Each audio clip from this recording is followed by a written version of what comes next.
Bonjour, aujourd'hui je vous livre mon top 5 des bonnes raisons de ne pas investir dans un CELI ou encore dans un REER. Parmi les excuses, pas toujours valables, on note fréquemment celle-ci. Je ne veux pas prendre des REER ou encore des CELI parce que j'ai l'intention d'acheter une maison sous peu.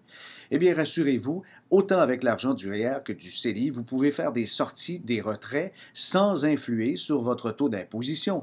Évidemment, il faut participer au programme RAP si vous voulez sortir les sommes du REER. Et en ce qui concerne le CELI, assurez-vous cependant que votre institution financière ne vous chargera pas de frais de rachat ou de fermeture de compte. En ce qui concerne les REER, les CELI, beaucoup se disent « ça ne sert à rien ».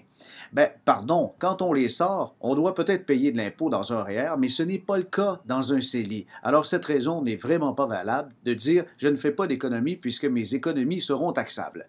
Je ne comprends rien à la finance. Ça, c'est un argument qu'on entend fréquemment. Mais pourtant, la dépense, vous comprenez. Vous savez ce que c'est. Si vous voulez sortir, si vous voulez manger, boire, voyager, surfer, vous amuser, évidemment, ça prend de l'argent et c'est aussi bien d'accoler à nos comptes de placement des projets. Vous pouvez avoir un compte qui est destiné à votre première, deuxième voiture, à votre chalet ou encore un compte voyage. Ça, c'est parfait pour les comptes d'épargne libres d'impôt.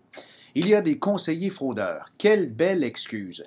Pardon, à la Chambre de sécurité financière, on a remarqué que pour le dernier exercice, soit 2008, il y a eu certes une augmentation de plaintes, mais 79 seulement étaient fondées sur 31 500 professionnels. Ça fait un taux finalement de plaintes fondées très bas de 0,3 et franchement, c'est un des plus bas de tous les secteurs professionnels au Québec. Et la dernière raison pour ne pas investir, je n'ai pas d'argent. Celle-là non plus, à moins que vous n'ayez pas du tout de travail temporairement, que vous soyez à l'étude, si vous avez un peu de revenus, faites l'effort d'en mettre un peu de côté. Ne serait-ce que 25 par mois ou 100 on est certain de trouver un programme de prélèvement automatique adapté à votre budget.